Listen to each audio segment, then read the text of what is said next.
Olá pessoal, tudo bem? Eu me chamo Apolo Scherer Filho, sou professor de Direito Imobiliário aqui do canal Direito Favorável. E eu juntei algumas perguntas, as principais perguntas a respeito dos direitos e deveres do inquilino em um condomínio, tá? Então nós vamos debater aqui as principais perguntas sobre este tema, tá? A primeira pergunta é: o inquilino é considerado condômino?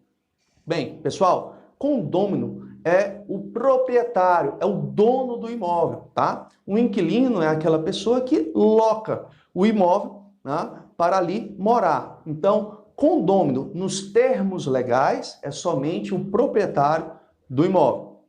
A segunda pergunta é referente à participação e voto em assembleia do inquilino. Será que pode? Bem, pessoal, a lei ela não é bem clara a respeito. Os próprios especialistas não entraram ainda num consenso. Pois eu vou colocar a nossa linha de raciocínio, tá?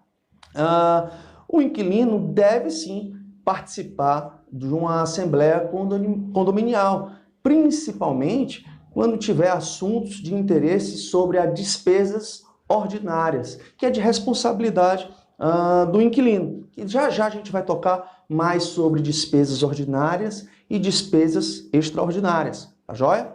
E quanto ao voto do inquilino em assembleia, também basta o proprietário dar uma procuração ao inquilino. E daí, pessoal, é bem simples, essa procuração pode ser de locação ou o proprietário, a cada assembleia que tiver, dá uma procuração específica, tá joia? A outra pergunta é: o inquilino pode ser síndico? Pessoal, tá lá no artigo 1347 do Código Civil, que diz o quê? Não necessariamente o síndico é condômino, ou seja, o proprietário do imóvel. Ou seja, o que a gente pode tirar de conclusão? O síndico pode ser tanto o proprietário, pode ser o inquilino, ou pode ser um terceiro de fora. E aí surge também os síndicos profissionais, tá joia? A quarta pergunta: quais são as despesas do proprietário e quais são as despesas do inquilino? É uma pergunta excelente e a resposta dessa pergunta, pessoal, está no artigo 22 e artigo 23 da Lei de Locação, a Lei 8245 de 91, tá? Lá ela vai dizer quais são, vai detalhar, é um rol exemplificativo, vale destacar, certo? Ela vai detalhar quais são as despesas que o inquilino vai ter que pagar e quais são as despesas que o locador, o proprietário, vai ter que honrar. Dentre elas, pessoal, despesas ordinárias são as despesas de responsabilidade do inquilino. Quais são alguns exemplos de despesas ordinárias, pessoal? São as despesas com os gastos rotineiros do condomínio. Por exemplo, os encargos trabalhistas dos empregados que lá trabalham, certo? A manutenção de algum elevador. Esses são exemplos de despesas ordinárias. Já as despesas extraordinárias são de responsabilidade do locador. Professor Apolo, quais são os exemplos? Me deu alguns exemplos de despesa extraordinária. Pessoal, as despesas extraordinárias referem-se à estrutura do imóvel. Por exemplo, a instalação de algum equipamento de segurança, obras que referem-se à estrutura do imóvel. Então, esse tipo de despesas são as extraordinárias, de responsabilidade do locador, tá joia? Vamos para outra pergunta, pergunta número 5.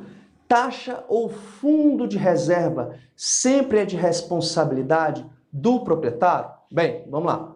Pessoal, primeiro eu vou explicar o que é o fundo de reserva, tá? Para depois dar exemplos que eu acho que fica um pouquinho mais didático para você que está acompanhando o direito favorável. Vamos lá.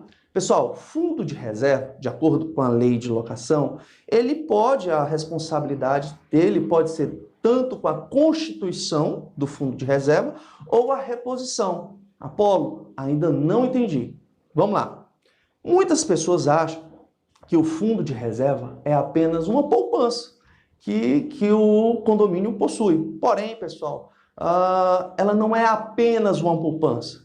O fundo de reserva, como o próprio nome diz, ele é uma reserva, certo? Para colocar aquele dinheiro em alguma obra, alguma manutenção do condomínio ou obras emergenciais.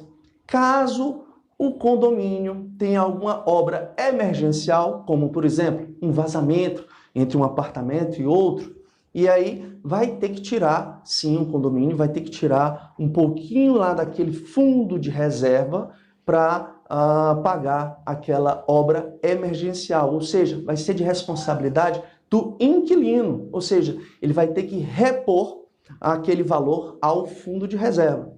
Já o proprietário, ele responde, ele tem essa responsabilidade quando é para constituição do fundo de reserva. É aquele porcentagem, 5%, 10%, mês a mês. Tá certo? Deu para entender? Vamos lá para a sexta pergunta, pessoal. Olha só. Em nome de quem deve ser a cobrança do condomínio?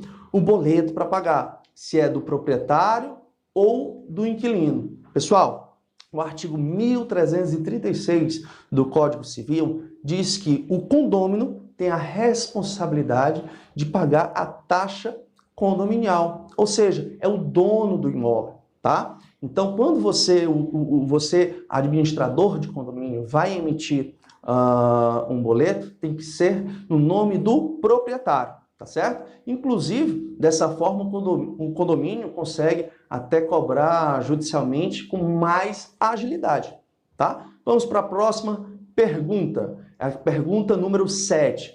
O condomínio pode proibir a entrada ou a saída de mudança de inquilino quando o proprietário estiver devendo a taxa de condomínio?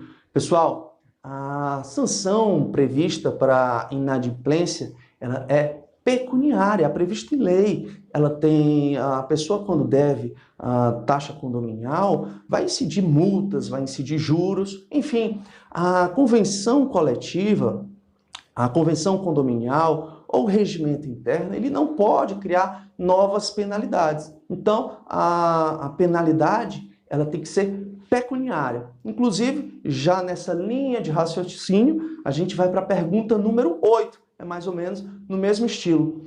O inquilino pode ter restrições ao uso de determinadas áreas do condomínio ou de determinados serviços do condomínio? E se ele estiver atrasado com a taxa de condomínio? É mais ou menos a mesma lógica, pessoal. A sanção prevista para inadimplência, ela deve ser pecuniária. No regimento interno ou a convenção do condomínio, ela não pode criar novas penalidades. Inclusive, em maio desse ano, 2019, o ministro do STJ, o Luiz Felipe Salomão, já deu um parecer mais ou menos nesse estilo, que a convenção condominial ou regimento interno, ela não pode criar novas penalidades. Já existe a penalidade cabível para quem está inadimplente, que é uma penalidade pecuniária. Tá joia? Vamos lá para outra pergunta, pergunta de número 9. Se existir alguma cláusula na convenção ou regimento interno do condomínio, ou alguma regra que fere a lei, certo? O inquilino, mesmo assim, é obrigado a cumpri-la sob pena de ser multado ou o proprietário da unidade? Eu vou responder essa pergunta com um exemplo que eu tive prático, certo? Existia um condomínio, pessoal, que ele cobrava uma taxa de R$70 porque a inquilina possuía um animal no apartamento, certo? E a fundamentação deles, olha, teve uma assembleia e foi decidido que quem tiver animal vai ter que ser cobrado uma taxa de R$70, certo? O que aconteceu? Essa cliente, essa inquilina nos procurou e nós acionamos, né, o judiciário. E lá no judiciário, o condomínio teve que devolver todos os valores que a inquilina, a proprietária do animal, pagou durante 12 meses, certo? Ou seja, o que eu quero dizer para você, às vezes a convenção ou o regimento interno, ele pode ir contra a lei, certo?